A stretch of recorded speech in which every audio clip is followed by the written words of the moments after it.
Deixa eu perguntar para a senhora, doutora Luciana. Bem, no caso brasileiro, um número de estatísticas mostram a geração nem trabalha nem estuda, nem, que fica ali entre os 14 anos até os 20 e poucos, e o número são milhões do que nós estamos falando, que em certo momento, lá daqui umas 3 décadas, vão estar pressionando o Estado, no SUS, na aposentadoria e assim por diante, além de estar deslocado no mercado formal de trabalho sem nenhuma qualificação.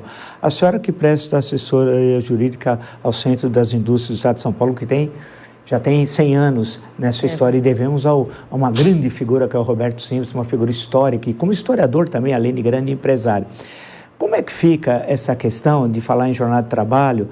Tem essas questões se diminui ou não a jornada de trabalho, da qualificação, em certo momento foi falado, creio que pelo Pedro, sobre a qualificação da força de trabalho. Como é que isso fica, no fim, um bloco só de discussão, né? Porque a jornada de trabalho envolve sua diminuição de uma eventual, que é melhoria da qualidade da produtividade. Se melhora a qualidade da produtividade, tem vinculado com o salário também. Em suma, as coisas se interligam.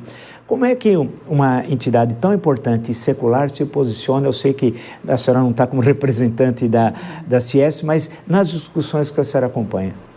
Então, o Patá falou muito bem. A gente tem um problema de escassez de mão de obra e de falta de capacitação, né? Embora a gente tenha serviços como o SENAI, o Serviço Nacional da Aprendizagem Industrial, não dá conta de tudo.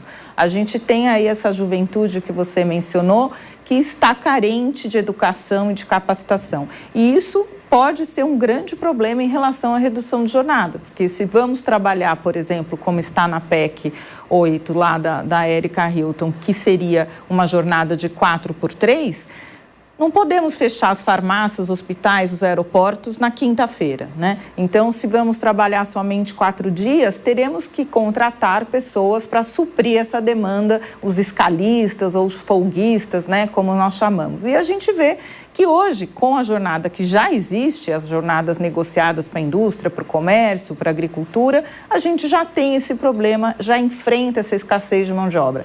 40% dos ocupados hoje estão na informalidade. E a gente vê que esses jovens estão indo por esse caminho. Preferem um trabalho autônomo, preferem um trabalho em plataforma, preferem um trabalho nas mídias sociais.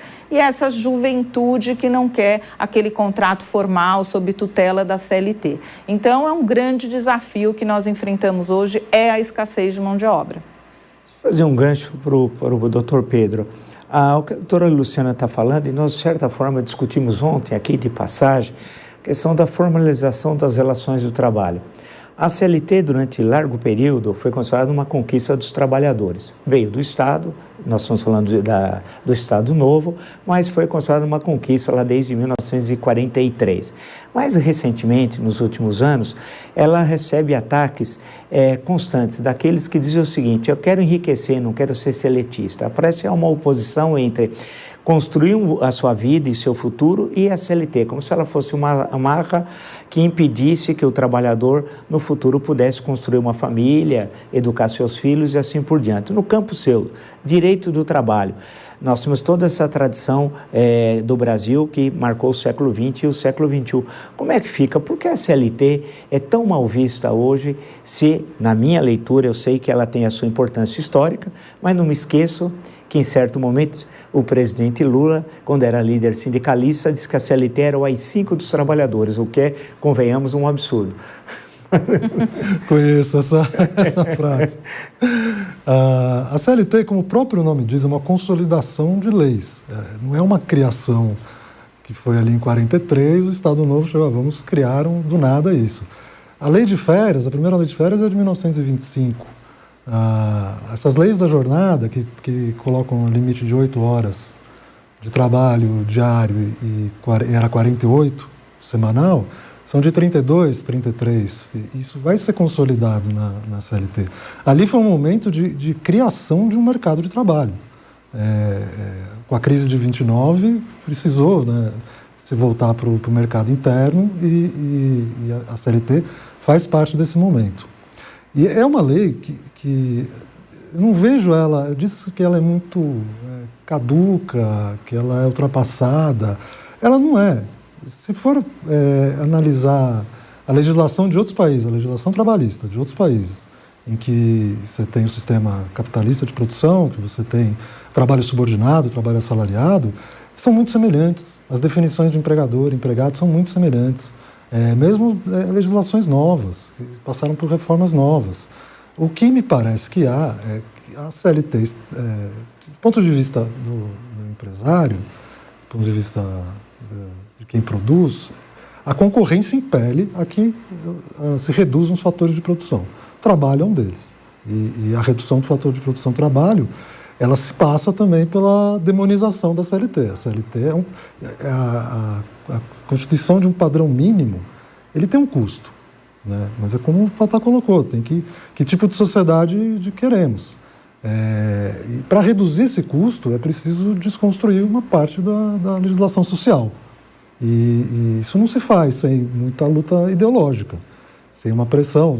O exemplo que foi dado ontem no programa foi dos influenciadores digitais, né, que demonizam a CLT. Hoje, isso foi progressivo, isso veio progressivamente. Agora, com as plataformas digitais, então, se torna quase um lugar comum falar que a CLT vai ficar empoeirada, a carteira de trabalho vai virar uma peça de museu. Mas é um aspecto da disputa entre empregadores e trabalhadores, com uma grande carga ideológica. Eu te perguntar uma questão para você, Patá, como líder aí, tanto tempo dos comerciários especificamente. Com a abertura a partir já dos anos 90 e mais recentemente com a presença da China no Brasil, houve uma polêmica recente sobre a taxa das blusinhas. E eu não sou um especialista do assunto, longe disso, mas sei, por muita gente que eu converso, que naquelas áreas comerciais das grandes cidades, como São Paulo é a 25 de março, São Bernardo é a Rua Marechal Deodoro, que é onde a minha família nasceu, tal, é de lá, aquilo impactou muito, aquela abertura, porque foi destruindo muitos empregos.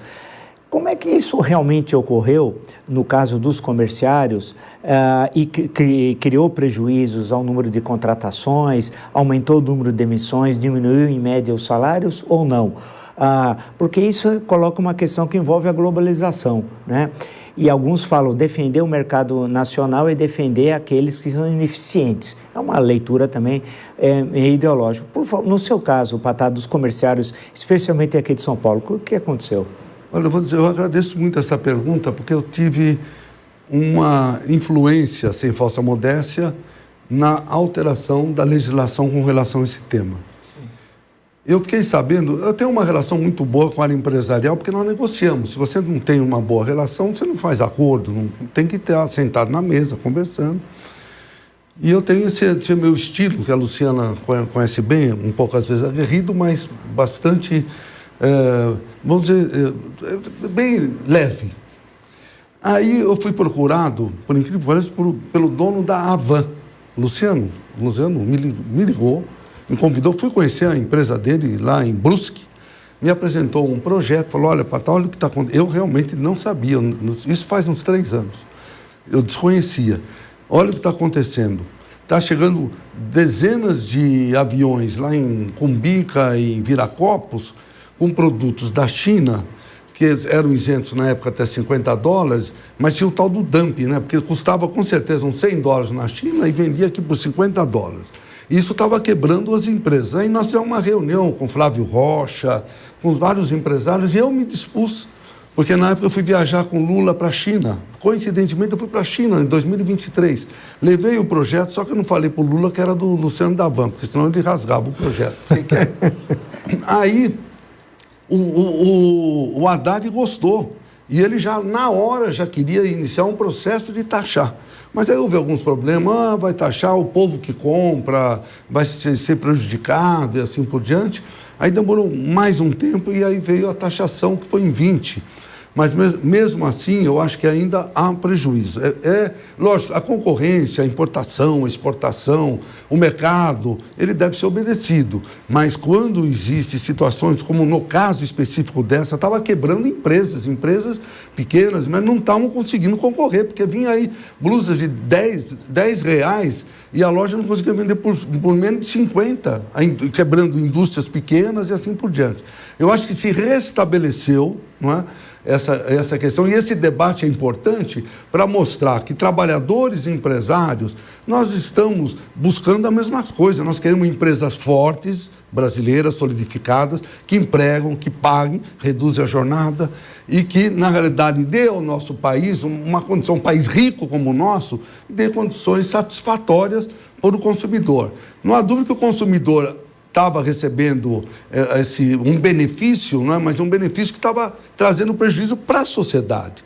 Eu acho que isso depois também foi compreendido, o que foi explicado, eu acho que foi compreendido. Mas eu acho que todas essas questões, o aço da China também criando problema para as indústrias automobilísticas brasileiras e assim por diante, eu acho que essas questões têm que ser vistas. O Brasil tem que, lógico, não pode fechar as fronteiras, mas ao mesmo tempo não pode permitir que tenha um prejuízo extraordinário por dumping social.